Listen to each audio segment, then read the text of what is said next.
Hi guys, my name is Trin and today I'm here to do a book review and discussion for Lady in Midnight by Cassandra Clare. If you don't know, I am doing this year-long readathon with Emma Books, or it's hosted by Emma Books, but I'm joining because I haven't read The Dark Artifices yet, and now that I have started on the first book and I love it so much, I shall continue with the second and third book. So in this book we follow Emma Carstairs and Julian Blackthorne at the Los Angeles Institute in 2012. So this takes place 5 years after City of Heavenly Fire, and that book is the last book of the Mortal Instrument series. So yes, you kind of have to finish TMI and Tales from the Shadowhunter Academy before honestly, just read the books in publication order. So anyway, we follow our main characters and then a bunch of other children, the Blackthorne children, because there's so many of them. But not just that, there has been a lot of killings and a lot of murders going on for the past 12 months in the Los Angeles area, and basically our main characters are trying to find the killer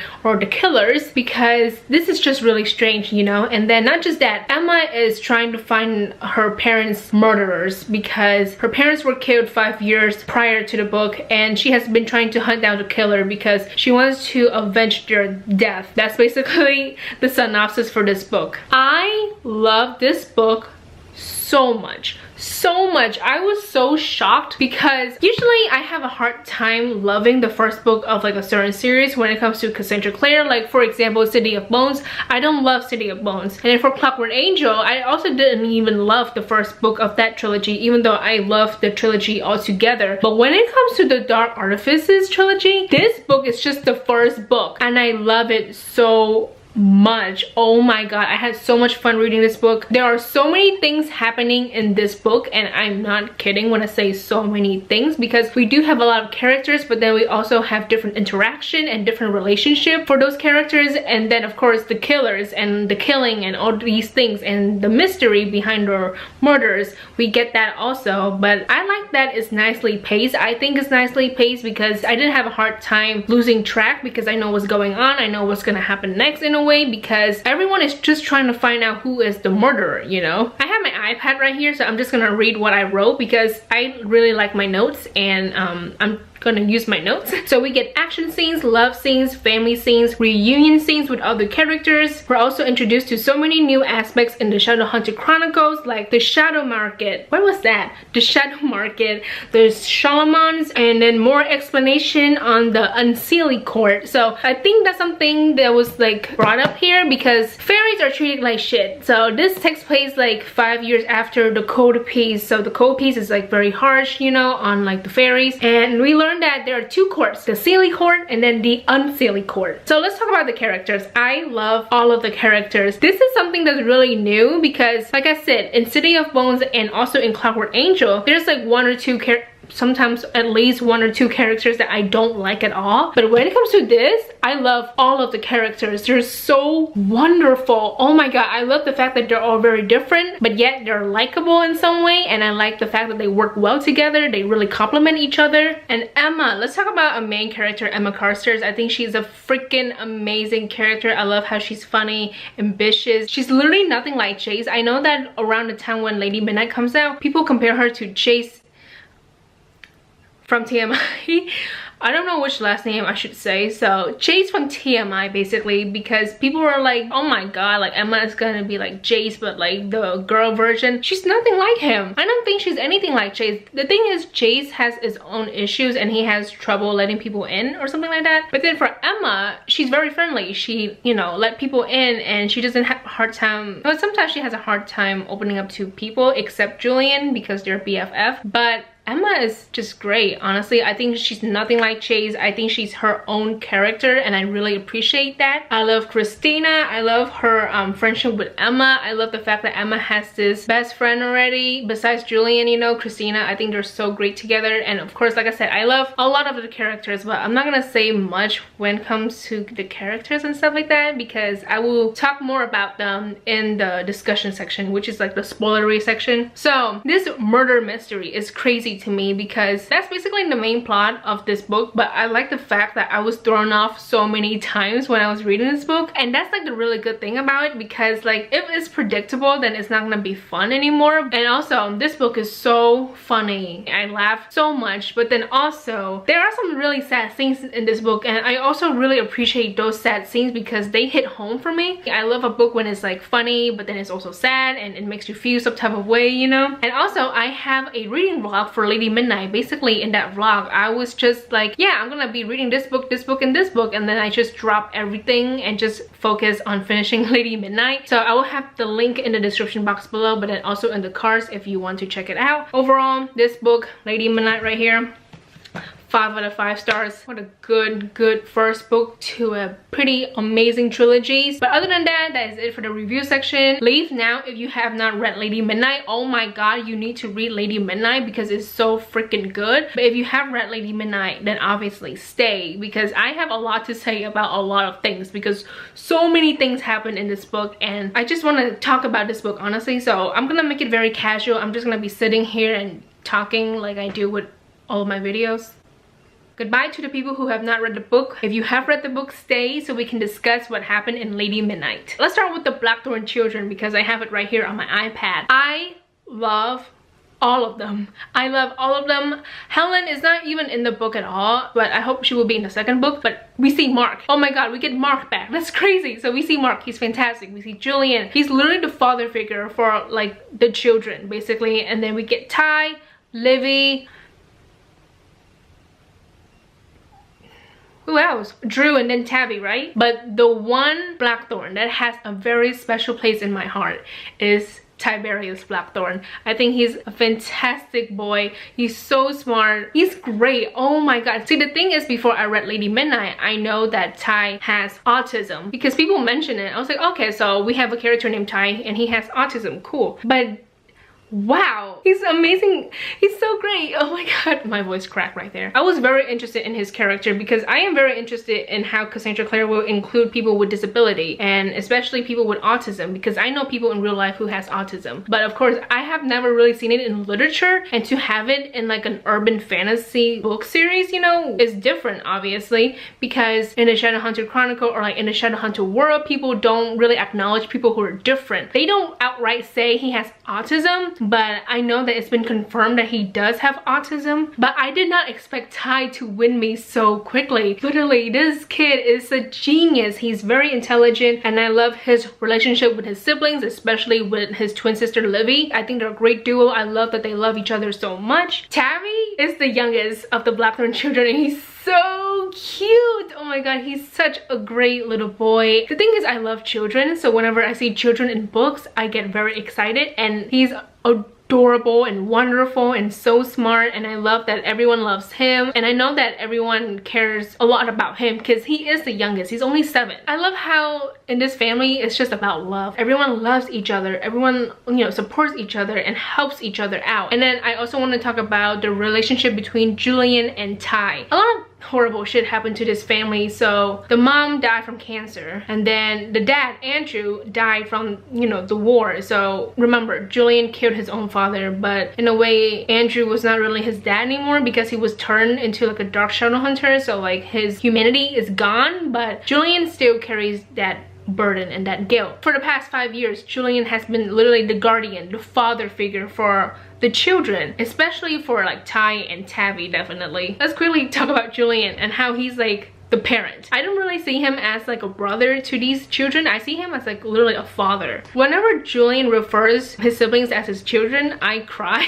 because like, wow, they have to grow up so quickly, like at such a young age, especially Julian taking care of his 4 other siblings. He literally does whatever he can to protect them, and we're gonna talk more about that because that does play a huge part at the end of this novel. And also Julian is very scared that Mark will go back to the wild hunt. That's something that is very prominent in this book. And then also Mark messes up multiple times, you know, because Mark has been away for 5 years and things have changed over the past 5 years when it comes to like the children and how they grew up. But there is a scene I remember, it was like in the kitchen, and then Julian and Emma, they walked in and everything everything is a mess and Mark is like in charge, but he's not a good guardian. And the way Julian steps up and reprimands the children, that was the first time when I'm like, oh my god, he is definitely the father figure for these children. But not just that, he has been running the institute for 5 years. This is something that not even Emma knows. And Arthur, who is supposed to run the institute, he couldn't do it because he's not mentally stable. So that's something that is very tricky in this novel, because we can tell that he's not okay. In Tales from the Shadowhunter Academy, we learned that Arthur was also in Fairyland with Andrew, but Arthur gets like abused, I think mentally abused in Fairyland, and that really broke him. And then of course after the Dark War, that really took a huge toll on him. So let's quickly talk about the Shadow Market. So it's where downwarders hang out and buy stuff, and I know that we're gonna have like a compilation of like short stories called like Ghosts from the Shadow Market, so that's very exciting. But then I didn't know that we're gonna be introduced to the Shadow Market in Lady of Midnight. So when we read the prologue, I was like, oh, what is this? And then the more you read it, the more you're like, oh my god, that's so interesting. So it's like a place where downwarders, you know, they come and they hang out and shit like that. But then of course the fairies are excluded because of the cold peace. In the prologue, we met Kit, we met Johnny Rook, and then we also see Tessa and Jem. We see them and I was so excited. And of course we have the cold peace. So this peace, it's not even a peace treaty because there is no peace, you know. This treaty is really harsh. So it's the result of the Dark War in 2007, you know, like how Sebastian allies with the fairies, and of course after Sebastian loses, the fairies are being punished severely for their actions, literally all of the fairies. So we also get this Shalamon. So this is something that's really brand new in Lady Midnight, and I'm really glad that we get a proper explanation. So the Centurions exist again since the Cold Peace. So we learned that only the Shalamons, Centurions, the Council, and the Inquisitor can deal with fairies. Like I said, because of the Cold Peace, fairies are just excluded from everything, and you cannot really ally yourself with the fairies. So the only people who can do it are like the people who are really high up there in the clave. And then also the Shalamans has been reestablished since the Dark War. So yeah, Diego Rosal, he is a Centurion. So we're gonna talk more about him later, but he is a Centurion, and that was very interesting because I didn't expect someone to be a Centurion or like a Shalamans or whatever in this book at all. So I'm glad that we have a character on our side who is Centurion, whatever this is. And then Kid and Johnny Rook. So we're introduced to these two characters. So Kid has a side. So the side has run in the family for a long time. So then, you know, Johnny Rook is Kid's father. Johnny Rook is important since he knows something about everyone. So that's like something that's being brought up in the prologue. Like, this guy is pretty shady, you know, because he knows everything about everyone. The crazy part is that they're the Herondales. They're the Herondales. They're related to Tobias Herondale, who is someone that's being brought up in The Lost Herondale. Oh my god. Remember that. Remember that. Remember that short story, The Lost Herondale, from Tales from the Shadowhunter Academy, and how we learned that Tobias Herondale, his child survived and has been brought up in like the mundane world. Well, there they are. The last one of them, Kit. Oh my god, that's so crazy. So we're gonna talk more about this at the end. So Cristina Rosal, we get this new character who is from the Institute in Mexico, and she's so fantastic. She's so wonderful and nice and caring. God, I love her so much. I love the fact that Emma and Cristina are like best friends after like 2 months of hanging out together. And then we get more of like a backstory on why she left Mexico. So it turns out she was in love with Diego, and then she was best friends with Jamie, who is Diego's brother. But then, like, you know, she left Mexico because Jamie said some fucked up shit and she was like hurt, which is understandable, you know. So she left, she broke up with Diego, left and everything. So Diana Rayburn, we learned that she is the tutor. So I remember her from City of Heavenly Fire because we saw her in like the last book of TMI. So she saved many children in the Dark War, and she is very secretive. So that's something that's been brought up a few times here and there, where Julian like cannot fully trust her because she doesn't reveal a lot to him, I guess. I just want to quickly bring up this scene because I was crying so much. It's on page 51. Basically, Mark and Helen are being treated like shit by the Clave because they're half fairies. So Mark is being abandoned. Basically, they didn't even search for him because he's with the Wild Hunt, and they're like, fuck it, I don't care.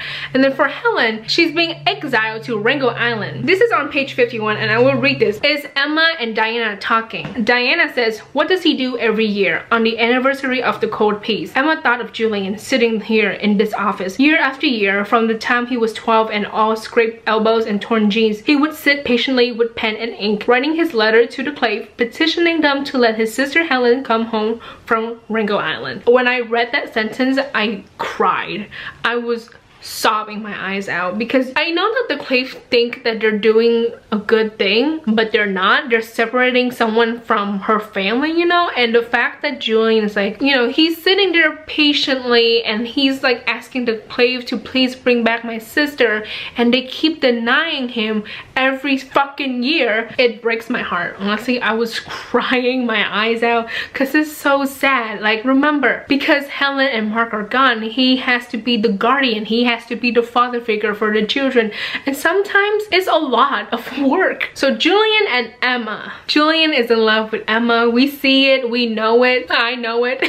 Before I read this book, I already know it. And yeah, she's in love with him. No, wait, sorry, no, what? No, not yet. He's in love with her, but like he cannot do anything about it. And then like on page 304, we get a lot about Parabati and how they cannot fall in love. It's just about platonic relationship and stuff like that. Like, you can't fall in love. You cannot have romantic feelings for your Parabati. They're both oblivious to their feelings for each other. It's understandable because this is forbidden. This is something that you will be exiled for. Like, your name will be written off, your marks will be stripped, you will become mundane. You cannot be a shadow hunter anymore. But then let's talk about Emma Carstairs, who's so fantastic. What a great character. I love her so much. So it says that she is the best shadow hunter because she trains a lot. So that's something that's very different from Chase, because for Chase, he's naturally gifted because he has that extra angel blood in him. But then for Emma, it's because she trains every fucking day. She puts in the effort to train every day. She puts in the effort to become the best of the best. She's been trying to find her parents' murderer for 5 years. Oh my god, when we get that scene where she opens up the closet and it's just like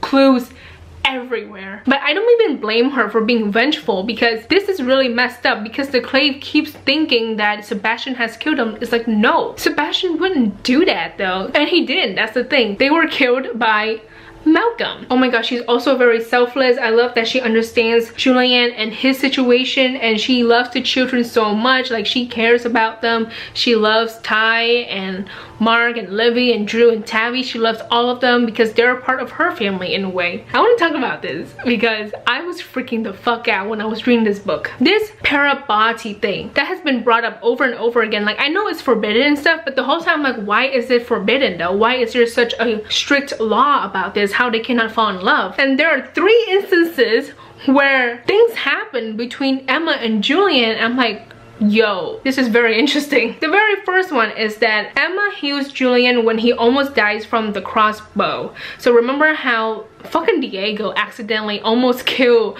Julian? Malcolm says that Julian should have died from that poisonous crossbow because fucking Malcolm fucked everything up. Anyway, so Malcolm's like, you should have died, but you didn't. He survived because of Emma. And I believe around that time they both have, well, I know Julian has been in love with Emma for years, but I think around that time Emma has some type of feeling for Julian too, but they just didn't know. She did her thing and he survived. He should have died, yet he survived. The second thing that I noticed, before they enter the midnight theater or some shit, and Julian puts runes on Emma and she feels pain around the time he feels attracted to her. So like, I think this is around the time they're both attracted to each other, and she says that, this is strange because when your Parapati put runes on you, you're not supposed to feel pain. And she says like, well, this is weird. Like, why do I feel pain when he puts runes on me? Like, this is crazy. And then the third thing, Julian chokes on water because of Emma, because this bitch decides to go to the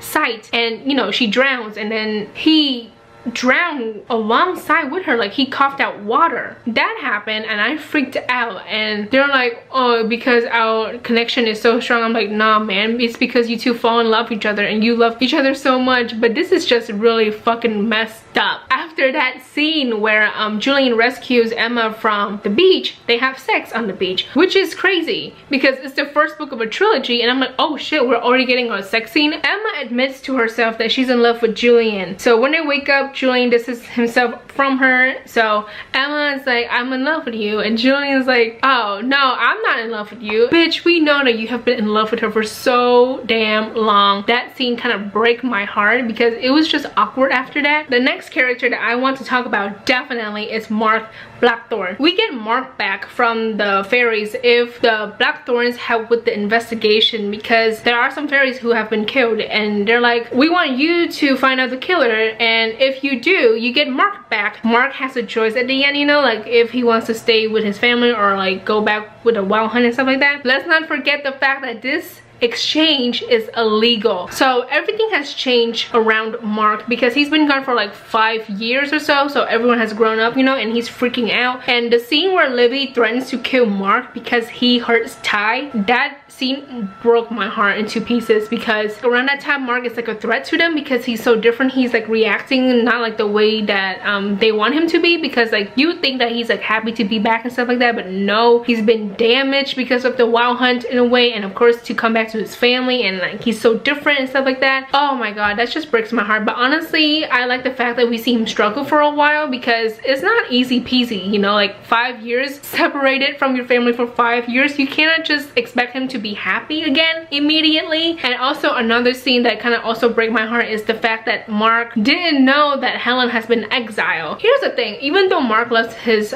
siblings and such, Helen is the one he's like connected to on another level, because both of their parents are the same. Their mom is like Lady Nerissa from Fairyland and stuff like that. So the fact that he's like, wait a minute, where is Helen? How come no one has told me about this? He did not know that Helen has been exiled for like the past 5 years on Wrinkle Island. So he was like really sad and really mad at the clave. So yeah, that was a really hard scene to read, because I forgot that he doesn't know about Helen and about her exile and stuff like that. So Diego, Rosal.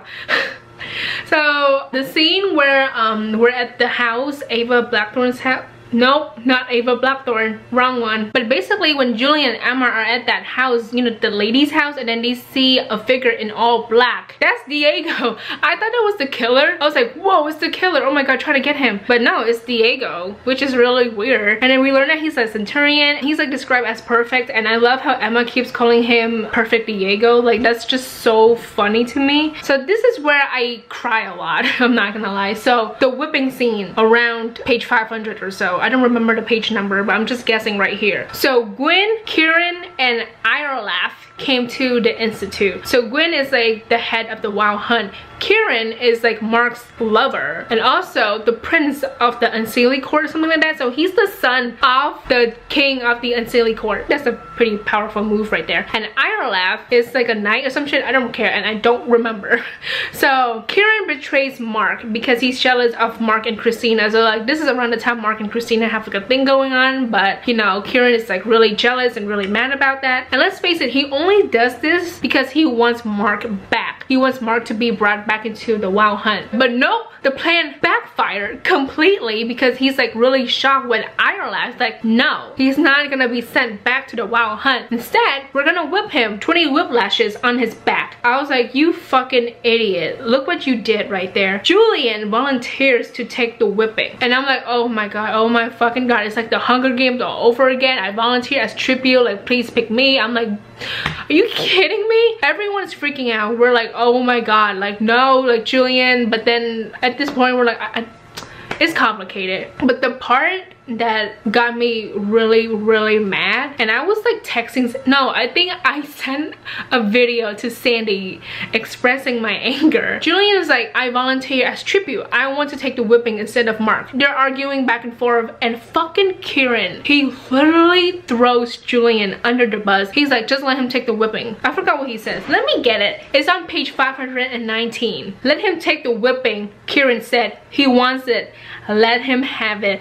I was so mad, and after he said that, Mark literally beat the shit out of Kieran. Mark was just so mad. Mark is like, you're fucking dead to me. Fuck you, we're breaking up right now. Like fuck you for doing that shit. Because like at this point, Kieran has fucked up too many times. You sold Mark out, your plan backfired, you throw his brother under the bus like that. Unacceptable, honestly. So when Julian is whipped, Emma can feel the pain because they're connected, you know. Now this is the scene where I was like bawling. I was already upset, but this is the part where I was just sobbing my eyes out. So Emma used a rune, knocks Julian out, and she takes his place. This is what I mean when I said Emma is selfless. Literally, she puts herself in danger. Like, they could have killed her, that's the thing. This bastard whips her to the point that she faints. She literally faints, and I was crying so much. So I think this is our first time meeting Gwyn. So he's a pretty sympathetic guy, and I kind of like him. So I really hope we get to see more of him in Lord of Shadows, because so far he's not as evil as I thought. After Emma is knocked out, basically, the dream that she has of her parents makes me cry so much. Oh my god, I was already sobbing my eyes out because of that whipping scene, but then we had that dream of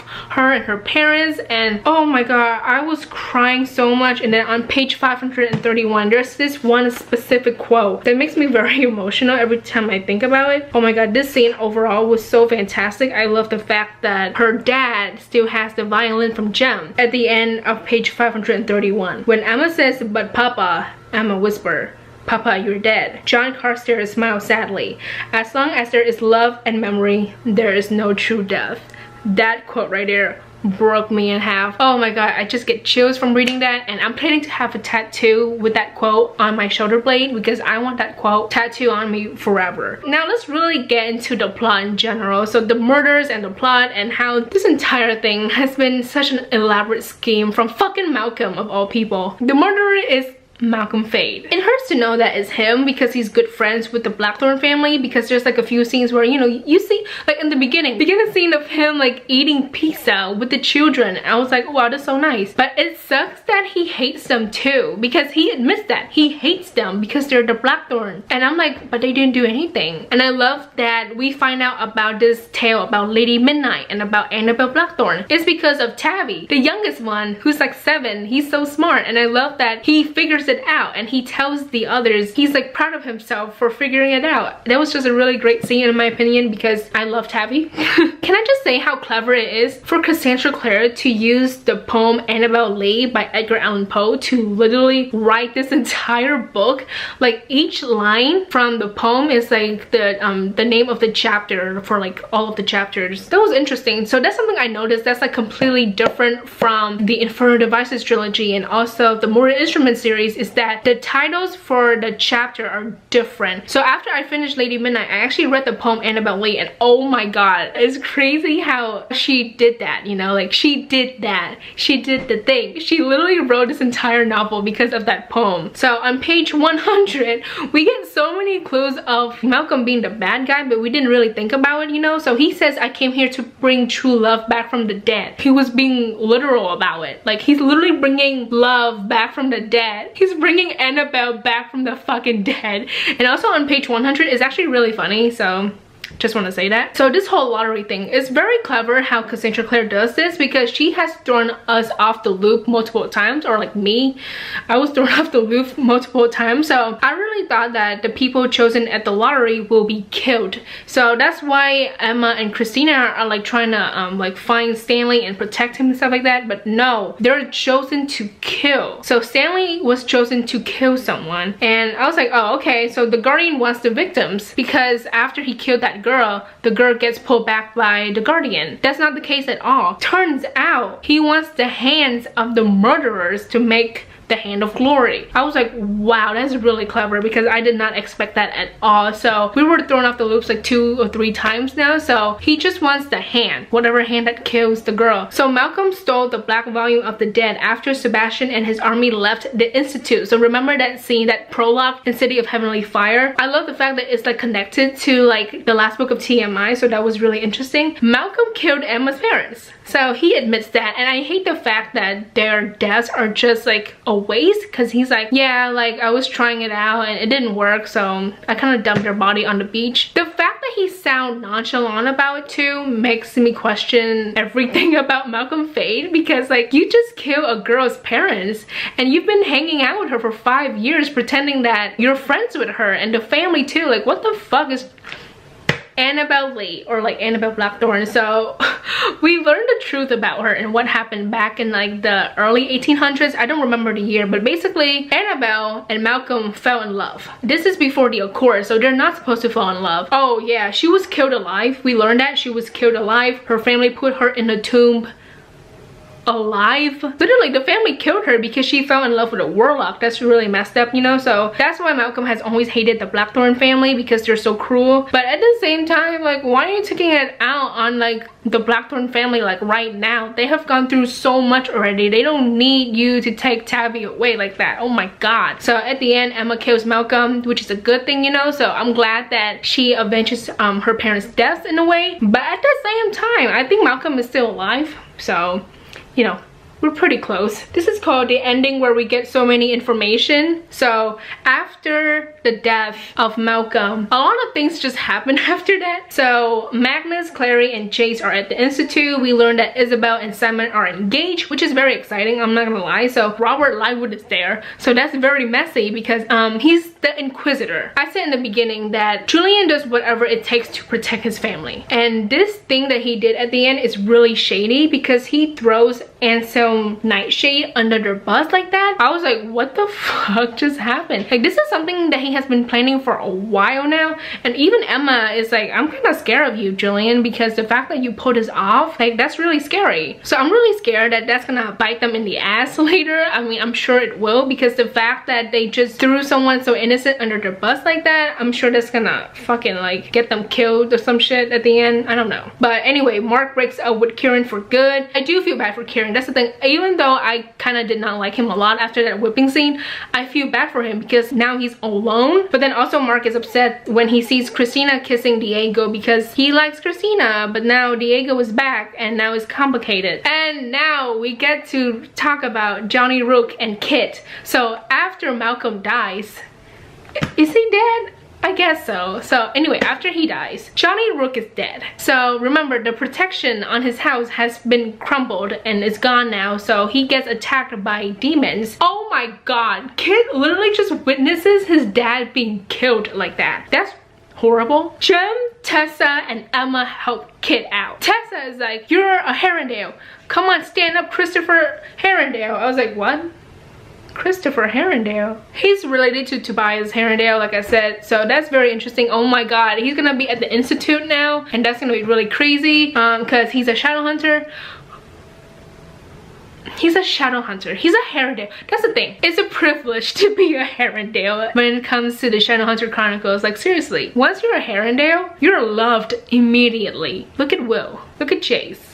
Look at Kit. Now, this last part, so this is very important, obviously, because the entire book, I'm like, what is up with this Parapati thing? Why can't they fall in love? Why is it forbidden? Jem tells Emma the truth, you know, why Parapati can't fall in love. It's on page 659, so I'm just gonna read what he said. Their power would grow, Jem corrected. The runes they created would be unlike any others. They would begin to wield magic as warlocks do, but Nephilim are not meant to be magicians. Eventually, the power would make them mad until they became as monsters. They would destroy their families, the others they loved. Death would surround them until eventually they died themselves. That's, you know, the reason why it's forbidden, because you could literally die from it. Of course, magic and stuff like that, which makes sense because remember, Emma healed Julian when he was about to die. He should have died, but he didn't because of Emma, because around that time they had feelings for each other. And yet at the end, Emma ends things with Julian, and then she needs Mark to like fake date her, I guess, you know, to like let Julian know that she's interested in Mark instead of him. So that's gonna be really heartbreaking because Julian says that if she's interested in Mark, that will literally wreck him, and she's gonna do it. She's gonna fucking ruin Julian like that. Oh my god. And then of course the epilogue. Is it the epilogue or like the very final scene? Annabelle's eyes are opened at the end. I literally wrote down fuck right here because I don't know what to do with that information, but I don't know if you can see it, but oh my god. So that's the end of Lady Midnight. It's been a journey. Where's the book? So yeah, I need Lord of Shadows. Well, I have Lord of Shadows right there, but I'm so busy right now, so I cannot wait to read Lord of Shadows because this is insane. That is it for today's video. My throat hurts so much. I have been talking for the past like 2 hours. I need to do my research papers, so I need to go, but it's been so much fun reading this book, and I'm so glad I have a vlog about it, and I'm so glad I filmed this video because I was planning to film this video like 2 weeks ago, but let's not talk about that. That is it for today's video. I hope you guys enjoy it. Thank you so much for watching. Please like and subscribe for more videos, and I will see you guys later. Goodbye.